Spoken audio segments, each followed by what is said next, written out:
Happy Wednesday, everybody. Thanks for joining me in the card closet for another episode. Appreciate you taking the time out of your day to be here. We're going to start off with our mystery man of the episode 533. Going to the all-time ranks of slugging percentage. This man had a 533 career slugging percentage. I'll give you some clues. Let's see if you can figure out who he is. The trading card database says his rookie card is 1933 Gowdy.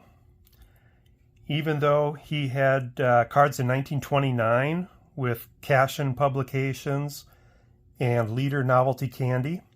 He also had strip cards and exhibits in 1930 and 1931. But Gowdy gets the official designation as his rookie. This guy was in all the big issues in the 1930s.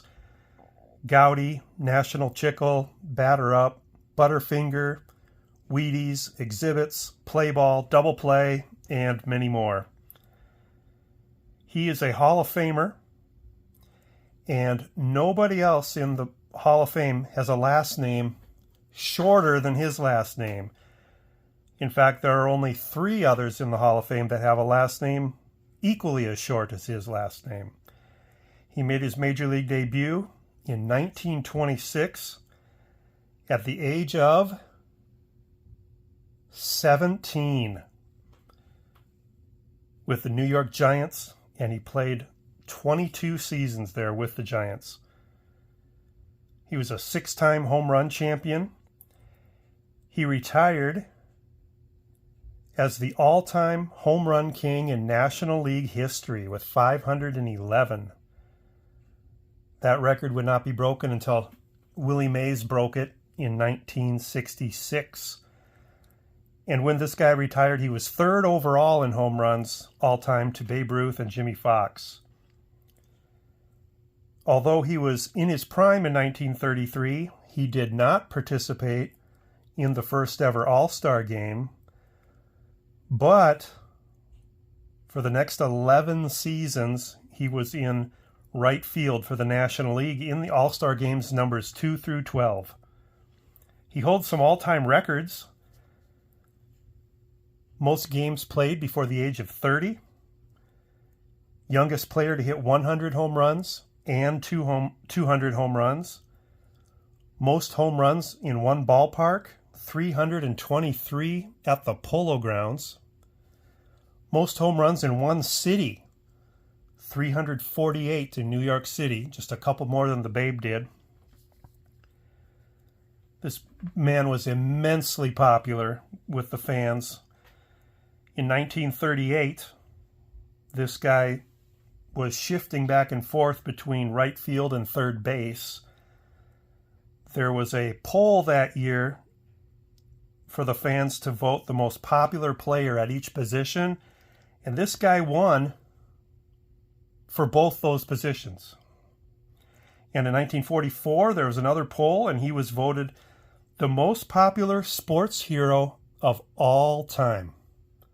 Think of all the great sports heroes before 1944, and this guy got number 1. During the end of his career, he was a player manager from 1942 through 1947. He continued to manage in 1948, although he never put himself into the lineup in 1948. He was a rival manager to Leo Durocher. And when Leo Durocher made the famous comment, "Nice guys finish last," he was referring to this mystery man.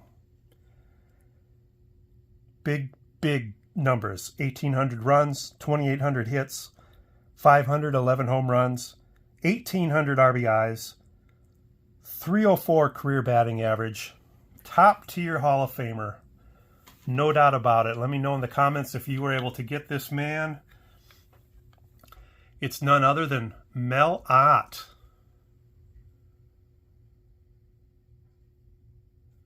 This is Mel Ott. It's a 1942 play ball Cards There Never Were type of series that TCMA did in 1983. They put out cards for 42, 43, 44, and 45 play ball. What they might have looked like had they existed You know, we all know that Play Ball officially stopped making cards in 1941. So Mr. Mel Ott is our mystery man of the day. All right, so having a little identity crisis when it comes to collecting. So what does this top set and this rookie card have to do with that? I tell you what, I've been debating now for a while about, you know, where I stand as a collector. Right now, the things that are the most fun to do are working on these all-time Red Sox sets, working on these Hall of Fame runs, and not so much on the set side, to be honest with you. But yet, at my core, I am a set collector. So without further ado, I finished up the Tom Seaver player run. I was only missing his rookie card. I got this on Net54. If you're not on Net54, I highly recommend it. This guy put this out there for sale, and a much better deal than I was going to get on eBay. I was well versed in what they were running for in the various conditions because I'd been watching them on eBay for a while. And when he popped it out there at that price, I just jumped on it. A lot of these guys are putting lower prices on Net54. They've also got the cards on eBay, but on Net54 they'll give you a better deal because they save on fees. So there's my Tom Seaver rookie. Love having that one. That is bringing me a lot more joy than this, for example. Why did I get this? I'll be honest, it's kind of because I had to. I've got this run going from 1970 to the present, and I'll be opening this up and showing it to you in a couple episodes like I usually do, and I'm excited to get it, but it's kind of just checking a box, and checking the box just isn't as enjoyable as it used to be, especially now that I've got some really fun projects going. So how far do I take this? You know, are you a set collector? If you've built all the sets you want to build and you just buy the new set every year, are you still a set collector? Can you call yourself a set collector when that's your standard practice? So I've been debating this for a while now. You've probably heard me as I'm working on some older sets talking about how they're not moving real fast and, you know, kind of drudgingly putting them together, not wanting to spend a lot of money on them. I think that's another good sign that I'm just not into it anymore. So part of this conversation for me has been, what do I do with the sets I have? I don't know if I can, just one second, I'm going to pause and I'm going to reposition here. So I've showed this wall of sets before, and you know, what do you do if I'm truly wanting to back out of set collecting? What do I do with all these? So I've been tossing around all kinds of ideas, selling them, for example, giving them away and giveaways, etc. But part of me knows that if I did that, there's certain cards I would want to keep. So 1980 Topps, for example, I would keep all the Red Sox because I don't want my Red Sox all-time team set project to suffer. I would keep the players that I'm doing player runs for. So a lot of those pitchers that started in the 60s with 3,000 strikeouts or 300 career wins, I'm doing player runs of all those guys. So I'd keep the Seaver, I'd keep the Carlton, Niekro, Sutton, Ryan, Fergie Jenkins, Burp Lylevin, although he didn't start in the 60s. I think I'm missing somebody. Jim Palmer, he didn't meet either of those plateaus, but he's a guy I collect. Gaylord Perry. I'd keep Jim Cott. I'd keep Tommy John because those are two guys that I really like. For hitters, you know, I'd keep Eddie Murray, Robin Yount, George Brett. Who else do I really like in that set? Some of the former Red Sox that went on to other teams, like George Scott. All kinds of guys. So at that point, if I've pulled out 50 to 60 cards out of each of these sets, really how much is anybody else going to want them? Probably can't sell them with all the key players pulled out and the Red Sox out of there. So I'm going to be right back, getting back to the table here. So with that in mind, I guess I don't want to throw the baby out with the bathwater. What I've decided to do for now is I'm going to keep the sets I have, and I'm going to discontinue the set builds that I've currently got underway. And I will probably stop getting the new sets every year for the big three sports. I can always pick them up later. They don't go up much in price as the years go by, no matter who's in them. And so how will that affect me? Well, in the immediate term, it means I'm going to be focusing more on cards like this. I've neglected to get key rookie cards over the years because of the cost. You know, I'd hit a certain cost barrier and just not pursue certain players anymore. But the other thing, hold on, be right back. So what that means is my current set builds, I'm going to put on hold. In fact, I'm going to cancel them. So my 1965 set build, probably about 40% of the way. Calling it off. I'm going to keep the key players that I collect, keep the Red Sox. Everything else is going to go.